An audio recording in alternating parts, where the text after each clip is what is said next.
Good morning and welcome back, students.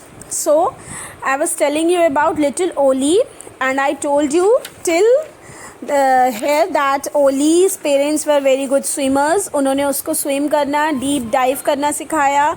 And एक दिन उसके ओली के पापा ने कहा कि आज हम अंडर वाटर डाइव करेंगे एंड क्रैब्स, डिलीशियस क्रैब्स को पकड़ेंगे, बट बी केयरफुल बिकॉज वहाँ पे और ऐसे डेंजरस एनिमल्स हैं जो हमें हंट कर सकते हैं. कौन से एनिमल्स हैं? Leopard, seals, sharks and killers हैं. ठीक है, एंड किलर वेल्स हैं. तो ओली ने कहा पापा मेरे को डाइव करना बहुत अच्छा लगता है and I will be very careful. ऐसा कुछ होगा तो I will jump it out from the water. Okay, then what happened next? One day, when Oli was happily hunting for fish in the sea with his parents, he swam straight into a thick cloud of smelly black sludge that was spreading through the water. The sludge quickly coated Oli's feathers. एक दिन ओली बहुत खुश था और खुशी खुशी अपने mummy papa के साथ फ़िश को के लिए हंट कर रहा था.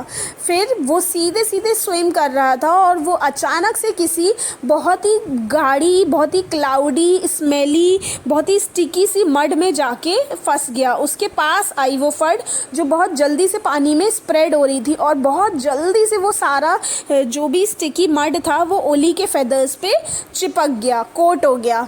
वो चिल्लाने लगा, मम्मा, पापा, some sticky black stuff has suddenly covered my feathers. I'm not able to swim properly. Help me, I'm scared.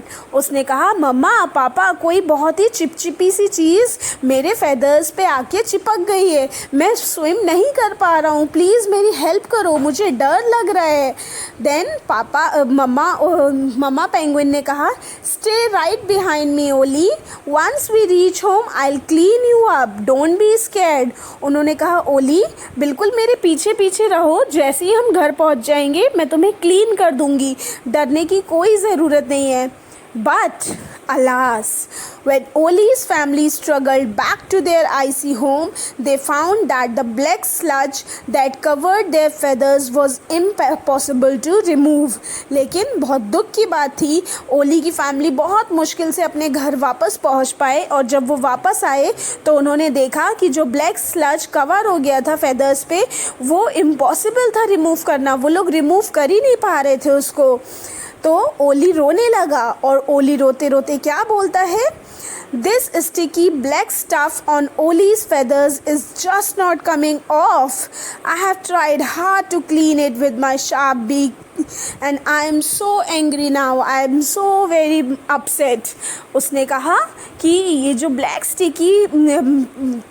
Sticky stuff है जो मेरे फेदर्स पे चिपक गया है ये बाहर निकल ही नहीं रहा है. मैंने बहुत कोशिश करी अपनी बीक से, अपनी ही चोट से इसको निकालने की. मम्मा ने भी कोशिश करी, पापा ने भी कोशिश करी, लेकिन ये निकल ही नहीं रहा है. And now I am so sad.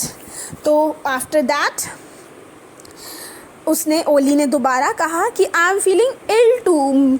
I wonder where all this smelly black sludge in the sea come from.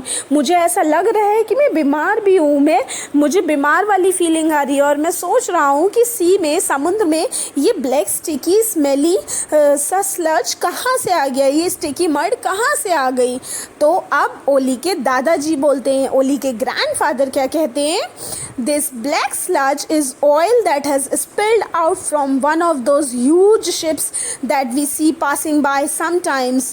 I saw this happen many years ago when I was a chick myself. ओली के दादाजी ने कहा ये black sludge, ये sticky mud उस बड़ी सी ship में से स्पिल आउट होके निकल के आया है जो अभी हमने थोड़ी देर पहले देखी थी, समुद्र में से पास हो रही थी. मैंने ऐसा बहुत साल पहले भी देखा है जब मैं खुद चिक था. मैं ये बहुत बार देख चुका हूँ ऐसा. तो आफ्टर दैट क्या हुआ? Ollie and his family huddled together desperately on the ice, feeling very unwell indeed. Suddenly a ship appeared on the sea. People from the vessel got out from it and came straight to the colony of penguins. ओली और उसकी family बहुत ही desperately ice पे समुद्र किनारे वो लोग वैडल कर रहे थे, टहल रहे थे, हडल कर रहे थे। अचानक से एक बड़ी सी शिप आती है, शिप आई, सी में से अपीयर्ड हुई सी में, और वहाँ से उस शिप से बहुत सारे लोग निकले, उतरे, और वो सीधे जो इतने सारे पेंगुइन्स खड़े थे, colony of penguins means a group of penguins जो वहाँ पे था, उनके पास गए। और वहाँ जाके क्या हुआ? Who are these strangers coming towards us holding cages? I think they are going to trap us. ओली और ओली के सारे फ्रेंड्स और उसकी फैमिली मेम्बर्स बोलने लगे कि ये कौन लोग हैं जो आए हैं और आके हम लोगों को केजेस में, केजेस मीन्स हमको जेल टाइप होती है वो, एक पिंजड़े में, विंडो में हमें केज में बंद कर रहे हैं। शायद ये हमें पकड़ने आए हैं, ये हमें ट्रैप करने आए हैं। तो ओली के बाबा ने कहा, ओली के दादाजी बोलते हैं, no no Ollie, stop screaming, नहीं नहीं ओली, चिल्लाना बंद करो। These people have not come to hurt us, they have come to help remove the dangerous oil that has stuck to our feathers. Ollie के बाबा ने, ओली के ग्रैंडफादर ने कहा कि नहीं ओली, चिल्लाना बंद करो, ये लोग हमें परेशान करने, हमें तकलीफ देने नहीं आए हैं।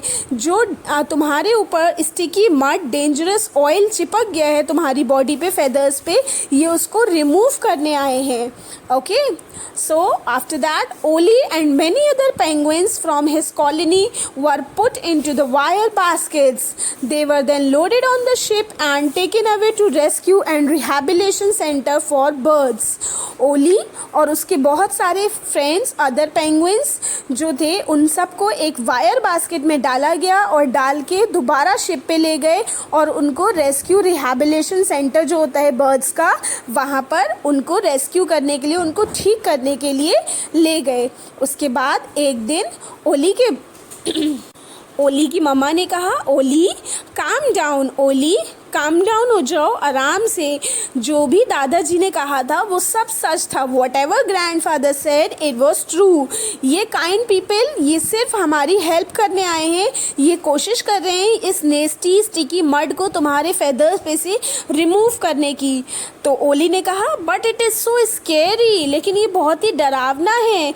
जब भी वो स्क्वीज़ करते हैं टाइटली, मेरे ऊपर कुछ पोर करते हैं, दबाते हैं, मेरी चीज़ों पे मेरे फेदर्स दबते हैं, मुझे डर लगता है। After that, what had happened? We will proceed in the next video. Okay? Thank you. Bye everyone.